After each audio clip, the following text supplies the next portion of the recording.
You're now exploring perceptions of reality beyond the curtains of the mind with Nalin K. Narula. What would you like to talk about? Questions, comments? Sir, I have a question. Sure. Rajdeep, the mainstream fashion and Bollywood industry, I'm quite spiritual in the sense that I do pujas. Right. Sometimes we face a lot of adversities even if we are good. Like we keep doing our work, helping the poor, and we do our pujas and we say our prayers. So I have a question is that even if you pray, like if you do your good karma, does it really help you? Sometimes one gets really disheartened that you're doing good karma, you're praying to God, you're keeping fasts, and you're being very spiritually aware, but your prayers are not answered.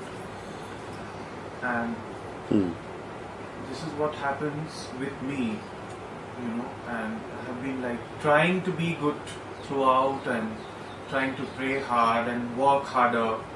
But sometimes the desired results we don't get according to what we expect. And then there are certain blockages that come in one's way unexpectedly. All these troubles that you're facing, why do you think you're facing them? So Is it anything you did now? I really do not know why I'm facing. Okay, so... A couple of years it has been very rough patch for me. Right. I was in London for my higher studies and then I did my graduation over there, and since a couple of years I've been facing. So I've done a personal horoscope as well.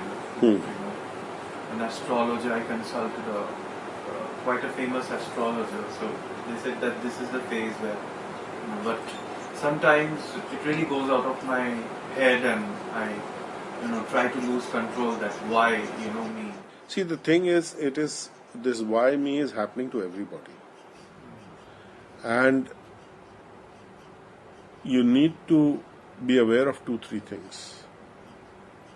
The first is, just because I'm being a good boy today, it doesn't mean that all the nonsense I did yesterday is going to be wiped out. That's the first thing.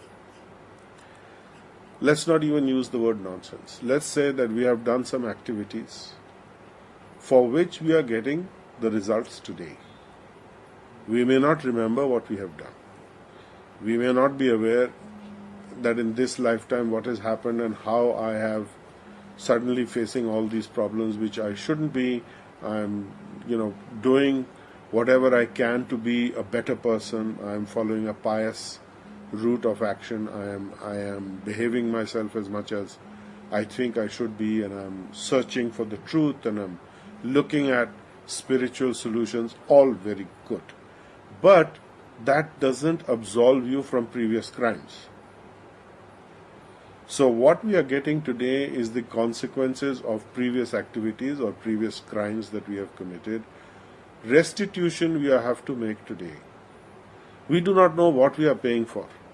So we are saying, why me? मैंने क्या ऐसा किया है कि जो मैंने देना? I have never, done anything to really damage anybody that I can know of, and yet I'm getting problem after problem after problem. So that is past history. The solution to doing that is not that, now I tried this puja, I tried that part and it didn't work. What are you actually trying to achieve? You are trying to achieve a pain-free status, basically.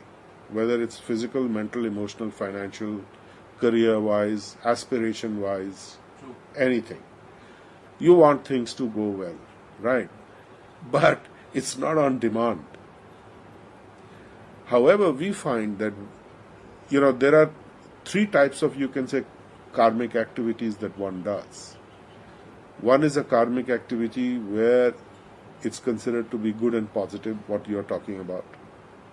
Meditation, puja, prayer, worship, this, that, all these things are on the positive line. But that is still material, because it is linked to a material objective and goal. Then there is activity which gives you a downside, a negative result, and that is vikarma. bad karma. Karam, vikaram. Then there is a third activity which does neither. And that is actually the key to solving all your life's problems, and that is akarma. Akarma means which has no binding consequences as a result of what you do. So you won't get good results, so-called, to benefit from. You won't get bad result to pay off. In other words, there is no result. You have become result-free. That is spiritual activity. So that is not by puja, that is not by part, that is only by getting a spiritual initiation, a diksha process, where you get connected to the spiritual energy that dissolves karma. Then you use that energy to cover every single thing that you do. And magically you will find that your pathways start to open. Your problems start to dissolve. Even before they dissolve, your personal sphere of inner space and outer space around you begins to harmonize. So that is the most important thing in life, is to catch hold of that energy somehow, to get initiated into that energy so that you can download it, fill yourself and your life and all your activities with it, so that you start creating a pool of harmony internally and externally. So typically people will find that when they are in that zone, nothing has changed. Today you get your initiation, nothing has changed today or in the next 24 hours. But you are finding a great expansion of peace internally. You find that you can deal with situations much better. They don't hassle you anymore. They don't throw you off balance. You are at perfect peace and balance.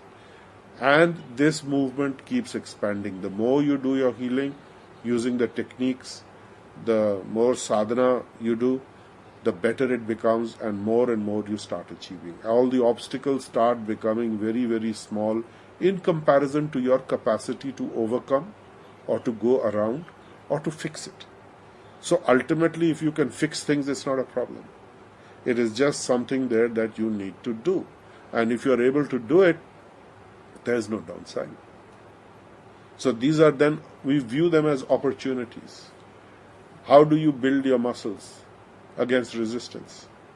So in spiritual life also you build spiritual muscle by tackling problems which were previously not tackleable, and then the greatest of problems you can tackle with a snap of your finger, almost. So how we find the energy? Yeah, so you have to explore how to find the energy, and you have to identify, what are the symptoms and qualities of that energy and who has it and who can convey it. And one of the ways of finding out is basically you're talking about finding a guru. So you will find the guru by checking out their students. What are they doing? Where are they? Have they achieved something? What has happened to them? Has something changed in their life since they were in touch with that guru? Have they developed some qualities that you wish you had, or you admire, or that you want? Then you can talk to the guru, and you can see and find out for yourself. And if you feel you're in the right place, you can explore some more, and then take a call whether you want to be initiated there or you don't want to be initiated there. And what is it that you're going to get at the end of the day? In Bhagavad Gita, Krishna says, 4 types of people come to me. Artharthi, Jnani, Jigyasu. One who is in physical pain, bodily pain, disease.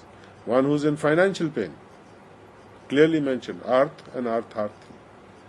Then Jnani is a person who is knowledgeable, who is wise, who knows that what is the reality of Krishna, what is the reality of the spiritual nature and the material nature.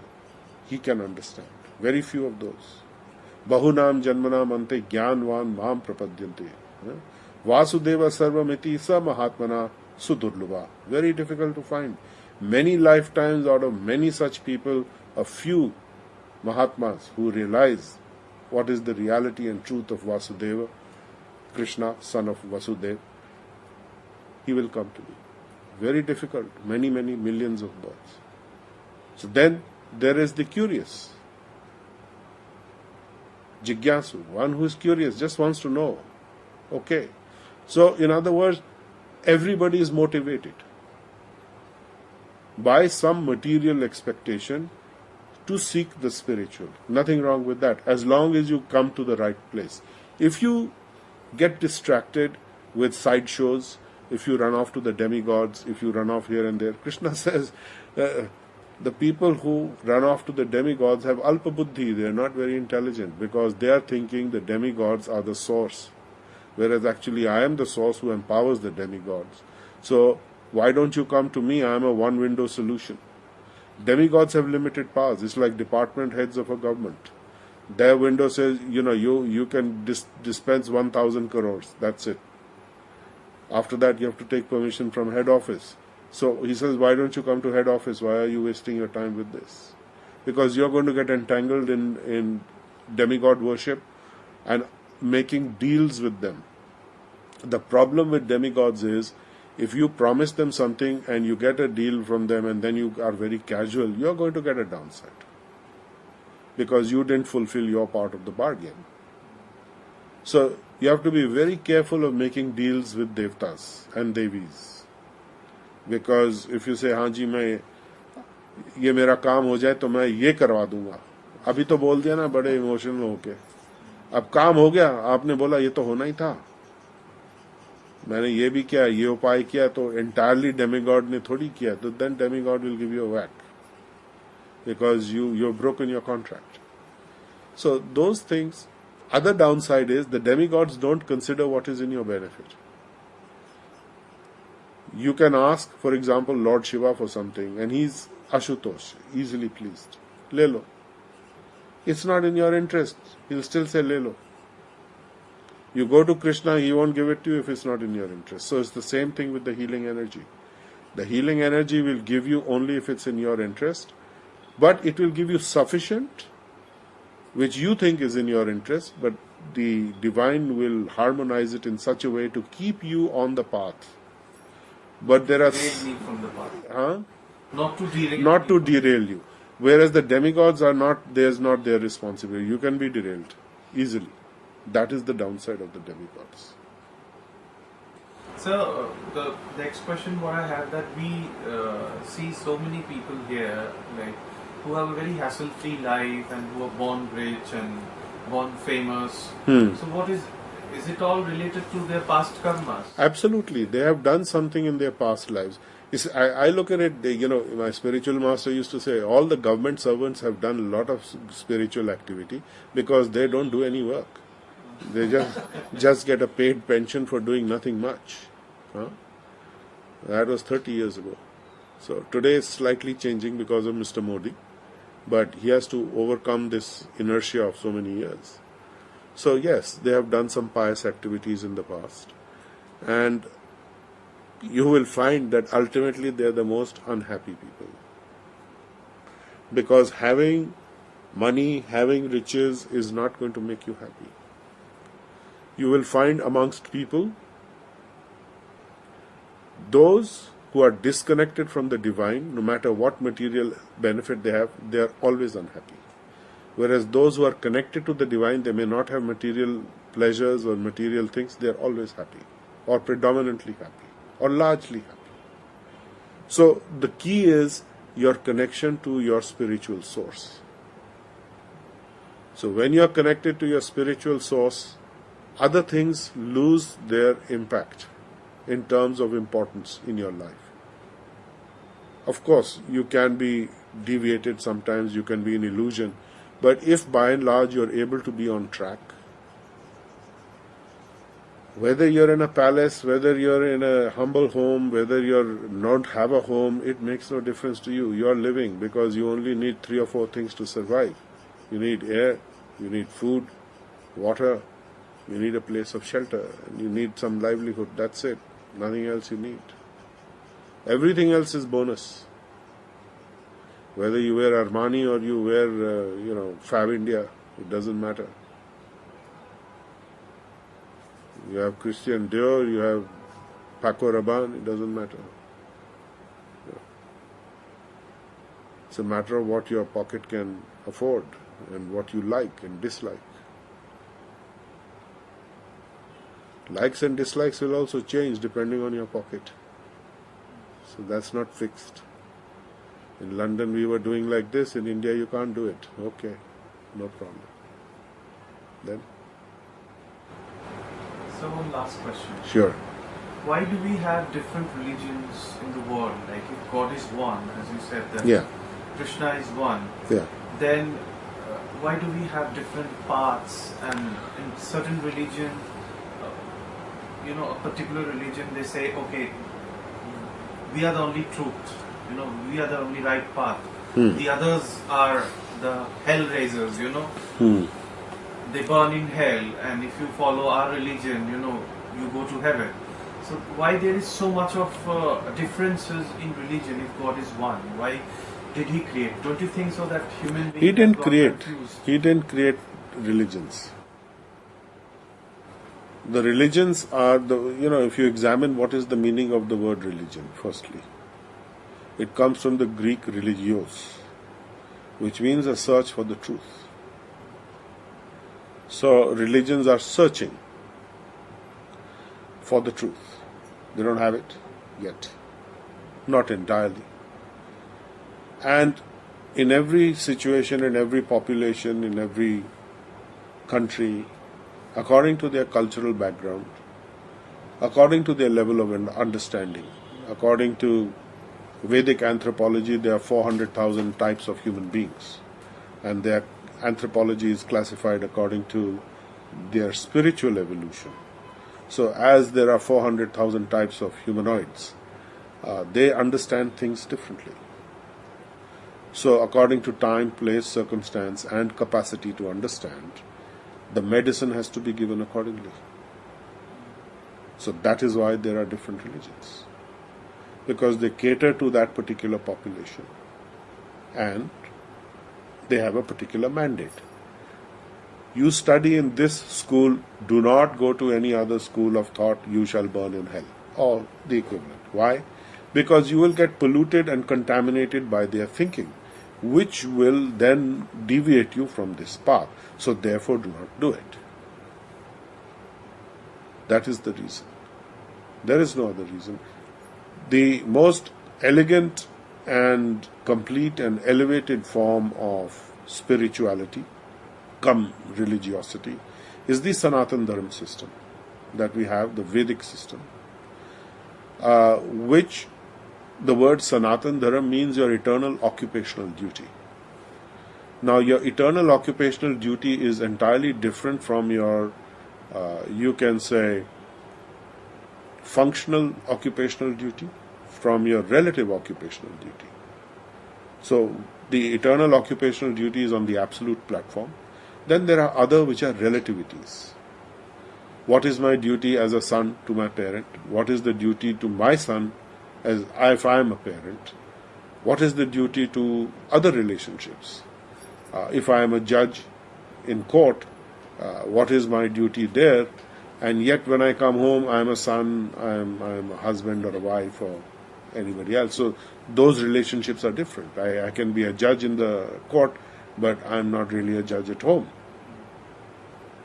So relationships are different. You wear different clothes of relationships and you fulfill them accordingly. So it is the same with the religions, it is the same with relationships everywhere in any form that you may consider. That there are differences and there are going to be differences, but the Sanatan Dharma involves an entire population, an entire culture where everybody is included at their level. So you have the so-called caste system, which is not caste, it is actually Varnashram system, where you have the availability of guidance depending on your occupational duty. So there are the teachers, the Brahmins, there are the administrators, protectors, warriors, Kshatriyas. Then you have the productive class, the Vaishyas. And then you have the laborers or the helpers who are the Shudras. But all of them are considered to be part of the society. They are not out of society. Then if you look at, let's say, take the labor class, amongst them there are those who are the teachers. So they are Shudra Brahmin Parshuram was Brahmin Kshatriya, fighter. So there are sub-cycles of those classes. So every class has other classes representing it depending on their occupation. So it is not a rigid system. It is for understanding that there are only these four classes. If you look at whole of human society, whether Vedic or otherwise, there are only these four categories of people, and then there are combinations thereof. You have a union leader who is a Brahmin, Kshatriya, Shudra. You have an architect who is a Shudra, because architecture, construction is considered to be a labor intensive and a labor job, but he is very intelligent. So Maya Danav, he was a demoniac Shudra, intelligent architect who created the palace for the Pandavas and the Kauravas. So I'm saying that, at an elevated level also, you have this sub-cycle or the subset. So that will continue throughout all of society. And Krishna says, I have created this. Chaturvarnyam maya ashritam gun karma vibhagasa. Gun and karma. By quality, qualification and action. I have created these four orders of people and four places where they can take shelter. Ashram is shelter. You have the student ashram, the celibate aspect, the first 25 years. Then you have the married householder life, the next 25 years. Then you have the next 25 years up to the age of 75, which is Vanprasth, retiring. And then you have the sannyasa ashram after 75, theoretically speaking, dividing 100 years of your life into 4 quarters. So that has changed because time, place and circumstance is not amenable to that kind of a classification anymore. But this does happen in society. So every society is trying to progress. The only society that is still surviving that is as a total country, as a nation going in that direction is perhaps this part of the world, India, where historically the culture has been to drive people in that direction. So that is why people will say, don't go to other schools, you will confuse yourself. They may state it nicely, they may state it rigidly, they may state it fanatically, and because of that there are more fights based on religiosity than anything else. Now when you are connecting to the healing energies of the KQ force or Reiki, all that is wiped out because it is not a rigid cult-based system. You can be part of any religion, you can be part of any group, social or otherwise. It makes no difference. It's an equalizer. It's entirely secular, as is the Vedic system is entirely secular. So the parallels are tremendous between the two. They are identical in many ways, overlapping in many, and there are no serious differences between the two paths. So that is the path that we follow here. Sir, Yes. according to the same what he's asking, some people are told astrologically by the pundits that you need to, because of Ketu, you need to worship Lord Ganesh or Lord Hanumanji or Particular Shivji deity. or Mata. You need to go to Krishna's mandir to light a lamp every day. So what is that? That is part of your religious fear-based upbringing. That is what that is. Which you had mentioned in the same. It's all fear-based. If you do your healing, see, understand, your healing energy is coming directly from the source of all sources. There is the male aspect of that energy and the female aspect of the energy, and you are having both available in the form of the KQ force as the male energy and the Reiki as the female or mother energy. You don't need to go anywhere else at all. It is a divine union. It is coming from the divine directly. It is Bahunam Janmanam Ante Gyanvan Mam Prapadyante. Same thing is coming from Krishna only. But if it suits your sensibilities, please go. You follow, if you have a religious practice, whether you worship Jesus, whether you worship the Torah, whether you worship Muhammad's teachings, it doesn't matter. Because in those things there are certain rules that are given that will help you if you follow those. It prevents you from creating bad karma, basically. A bona fide religion, an authentic religion, is where it prevents you from committing sinful activities depending at your level of evolution and understanding. And it promotes positive karma, pious activity. Why do you think that the Christian missionaries are so successful worldwide, historically? Tell me. They got two things. They're very pious. No, besides that, on the ground they did two things only which actually turns the population in their favor. What are those two things? No, don't be theoretical. What they actually did, what are they doing for you? Helping the poor. Helping the poor. How? Of charitable activities. How? Schools and medical institutions. And food. Three things.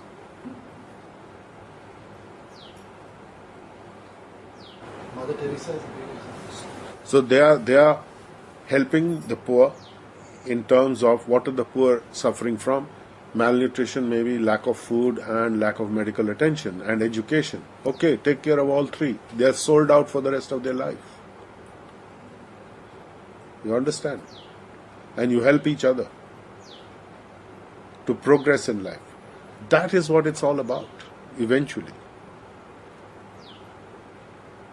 If you look at it, you break it down, what are the fundamental things that all such religions that are popular have in common? It's these three things. Food, education, medical care. And personal attention. Sense of community, sense of belonging. The disenfranchisement is taken care of. No? So that's a great thing. Anybody can do that. Even if he's not a religious person, if he's taking care of that, they're on the right track. So if we read the Quran, I have read particularly, so they said that the first kalma is that La ilaha illallah Muhammad Rasulullah. So it's like Muhammad is the only messenger of God and there is no other God than Allah. So that is the first kalma in Islam. So He is the only messenger of the God to the people I'm talking to. There is no other messenger here. okay. And Allah is the only God, which is true. I call him Allah. Somebody calls him Krishna. Somebody calls him something else. They're all talking about the same thing. Now whether you call the sun Surya, Sol, anything else, sun is the same thing, is the same thing. No, Apollo is the personal manifestation. The sun god is different from the sun. That's a different discussion. But if you talk about a rose, gulab, rose, and whatever is the botanical name for it, they all refer to the same thing. The object doesn't change. With this questions, I think you should be there for the Bhagavad Gita classes. Yes, Saturday morning we have at 8:15 Bhagavad Gita class. So, okay. So I think we've had a good discussion today, and we can end this here. And there is a little fruit prasadam downstairs, so please partake of that. All right, we'll see you next week then. Bye bye. You've been exploring Perceptions of Reality, Beyond the Curtains of the Mind, with Nalin K. Narula.